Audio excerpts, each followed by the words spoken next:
السلام علیکم خواتین و حضرات، میں ہوں آپ کی میزبان یاسمین آفتاب علی۔ چینل یاسمین آفتاب علی، پروگرام یاسمین آفتاب علی کے ساتھ خواتین و حضرات بہت زیادہ چرچا آ رہا ہے۔ لوگوں کے میں انٹرویوز بھی سن رہی ہوں اور میں ہنستی ہی رہتی ہوں، کیونکہ سوال پوچھنے والے بھی اتنے ہی انویئر ہیں جتنے جواب دینے والے کہ آن گراؤنڈ حقائق کیا ہیں۔ ہم اس پہ بات کریں گے کہ آیا انڈیا پاکستان کا پانی روک بھی سکتا ہے کہ نہیں روک سکتا، اور کیا چائنا کے پاس یہ کیپیبلٹی ہے جو انڈیا کے پاس فی الوقت نہیں ہے کہ وہ برہما پترا کا پانی انڈیا کو روک دے۔ تو یہ ایک سٹہ ہے جو انڈیا نے کھیلا ہے، اور یہ ایک بہت اچھا ڈپلومیٹک اپروچ نہیں ہے۔ یہ ہارڈ آرم یا ٹوسٹنگ آرم ٹیکٹکس جو ہیں وہ آج کل کی دنیا میں جہاں پہ الائنسز کچھ بڑی سٹرونگ ہوتی ہیں جیسے پاکستان اور چائنا کی، تو چلا نہیں کرتے۔ آئیے بات کرتے ہیں خواتین و حضرات، لیکن اس سے پہلے اگر آپ نے چینل یاسمین آفتاب علی سبسکرائب نہیں کیا، میری آپ سے بہت گزارش ہے، پلیز کریں، پروگرام ضرور دیکھیے گا۔ انڈیا نے دھمکی دی، میں فی الحال اس کو دھمکی ہی کہوں گی، کہ وہ انڈس کا پانی ہمیں روک دیں گے، اور اگر وہ ایسا کرتے ہیں تو کچھ جو میرے سننے میں آئی اڑتی اڑتی باتیں آ ہی جاتی ہیں، نکل ہی آتی ہیں کہ چاہے گا تو نہیں چائنا کہ برہما پترا کا پانی انڈیا کو روکے، وہ ڈپلومیٹک ایفرٹس ضرور کرے گا، لیکن if it comes to the worst یہ وہ کر سکتے ہیں۔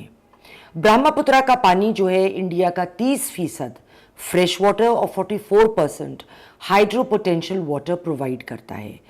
انڈیا نے پہلگام اٹیک ہونے کے بعد بغیر کسی ثبوت کے نہ صرف پاکستان پہ الزام تراشی کی، بلکہ فوراً ہی کچھ اقدامات اٹھا لیے جو ان کے رافیل کے اٹیک نور بیس کے اوپر اس سے پہلے تھے۔ انہوں نے پاکستانیوں کے ویزے بند کر دیے، ان کے جو عملہ تھا ایمبیسی میں ان کو پرسونا نان گراٹا کر کے ملک سے روانہ کر دیا، اور تعلقات کو سرکاری طور پہ ڈاؤن گریڈ کر دیا گیا۔ انڈین واٹر ٹریٹی جو 1960 میں وجود میں آئی، جس کے تحت پانی کا فیصلہ ایک یونیلیٹرلی کوئی پارٹی نہیں بدل سکتی، اس کا جو پرنسپل ہے وہ ایک انٹرنیشنلی نون پرنسپل کے اوپر بیسڈ کرتا ہے، پیکٹا سن سوانڈا۔ اس کا مطلب ہے ایگریمنٹس مسٹ بی کیپٹ۔ آپ نے معاہدہ کیا ہے انٹرنیشنل کوئی، تو ایک پارٹی اس میں سے، اگر ظاہر ہے ایک سے زائد پارٹی ہوں گی، 2 یا 2 سے زائد ہو سکتی ہیں، تو ایک پارٹی اپنی مرضی سے اس کو توڑ نہیں سکتی ہے۔ اب جواباً پاکستان نے اپنی جو فضا تھی، ایئر سپیس، اس کو انڈیا کے طیاروں کے لیے بند کر دیا، اور ان کا کوئی بھی مال پاکستان کے کسی روٹ سے نہ آ سکتا ہے نہ جا سکتا ہے، even from a third country. Pakistan نے یہ بھی کہا کہ سملہ ایکارڈ 1972 جو کہ ایل او سی کی لائن ہے، جموں اور کشمیر اور لاداخ کے علاقے کو مانتی ہے، ہم اس کو مسترد بھی کر سکتے ہیں اگر انڈیا نے ایسا کوئی ایڈونچرس قدم اٹھایا۔ یہ بات طے ہے کہ انڈیا نے پاکستان کا پانی بند کرنے کی دھمکی دے کر، میں اس کو دھمکی ہی ابھی کہوں گی، ایک جوا کھیلا ہے۔ کھیتی باڑی پاکستان کی ریڑھ کی ہڈی ہے، اگر انڈیا ایسا کامیاب ہوتا ہے کرنے میں، جو کہ اس کے پاس انفراسٹرکچر موجود نہیں ہے، جس پہ ہم اپنے اگلے پوائنٹ پہ آئیں گے، تو پاکستان میں کافی غدر ہو جائے گا۔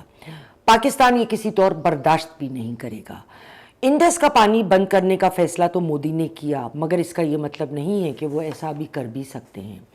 آنے والے مانسون میں پاکستان اپنے ہاں سٹوریج کرتا ہے پانی کی، اور اس مدت میں پاکستان کو انڈس کے دریاؤں چناب اور جہلم پہ بھی دسترس حاصل ہے۔ یہ tons of billions of cubic feet of water ہے، کوئی تسلا نہیں ہے جس میں پانی میں آپ کو دے رہی تھی تو میں نے رکھ لیا اور میں نے کہا وہ 6 گھونٹ پانی تھے، آپ کو نہیں ملا تو آپ مر جائیں گے۔ یہ مئی سے سپٹمبر تک یہ پانی نکلتا ہے جب برف پگھل رہی ہوتی ہے، اور انڈیا کے پاس کوئی ایسی کیپیسٹی نہیں ہے کہ وہ اتنی خطیر مقدار میں پاکستان کا پانی روک کے اس کو سٹور کر سکیں۔ انڈیا کو کئی ڈیکیڈز چاہیے کہ وہ اتنا بڑا انفراسٹرکچر بنائے کہ وہ اس پانی کو سٹور کرے، اور اس میں اربوں ملین US ڈالرز کی انویسٹمنٹ ضروری ہے۔ کیا وہ اس وقت کر سکتے ہیں؟ نہیں۔ اور اگر وہ کشمیر کے علاقے میں ریزروائر بناتے ہیں جس کو ہم مقبوضہ کشمیر کہتے ہیں، تو کشمیر میں فلڈز آ سکتے ہیں۔ خواتین و حضرات، سب سے بڑھ کر چائنا کا کہنا کہ پاکستان کی سوورینٹی کے اوپر کوئی آنکھ اٹھا کے دیکھے گا تو چائنا مکمل طور پہ پاکستان کو سپورٹ کرے گا۔ میں نہیں سمجھتی کہ انڈیا کے پاس اس وقت نہ وہ ریسورسز ہیں، نہ وہ ریزروائرز ہیں، نہ وہ فنڈنگ ہے کہ وہ یہ سب کریں، تو وہ پانی تو جمع کر ہی نہیں سکتے۔ لیکن اس کا اثر کیا ہوا ہے؟ اس کا اثر یہ ہوا ہے کہ اس دھمکی کا تعلقات میں اور تناؤ آ گیا۔ دیکھیے ذاتی تعلقات میں بھی آپ دیکھیے، اگر ہم ایک دوسرے کے ساتھ گالی گلوچ کریں گے تو اس کا نتیجہ کیا ہوتا ہے؟ آپ پھر مجھ سے کوئی اچھی بات بھی کریں گے تو میں نہیں آپ کی بات ماننا چاہوں گی، کیونکہ آپ نے ابھی چند دن پہلے تو مجھے اتنی گالیاں نکالی تھی، مجھے اتنا برا بھلا کہا تھا۔ تو اس کا ایک نیگیٹو کیسکیڈنگ ایفیکٹ جو ہے وہ آپ کے باقی جو سارے معاملات ہیں اس پہ بھی ڈیفینیٹلی آتا ہے۔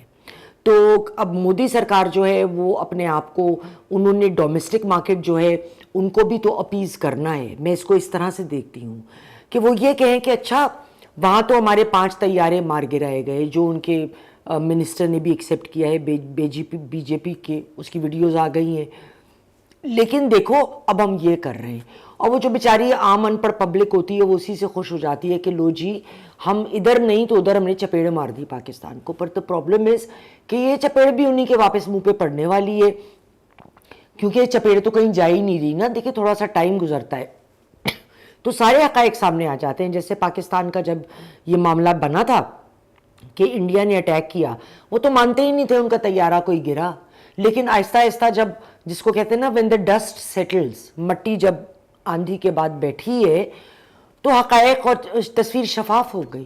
اسی طرح کچھ عرصے میں یہ بھی تصویر صاف ہو جائے گی عام پبلک کو بھی کہ بھائی صاحب آپ یہ کرنا بھی چاہیں تو آپ کر نہیں سکتے۔ تو آپ دھمکی وہ دیں جو دھمکی آپ کیری آؤٹ کر سکتے ہیں، وہ دھمکی کبھی بھی نہ دیں جس دھمکی کو آپ کیری آؤٹ نہیں کر سکتے۔ خواتین و حضرات، اگلے پروگرام میں پھر ملیں گے، تب تک اپنی میزبان یاسمین آفتاب علی کو اجازت دیں۔ خدا حافظ۔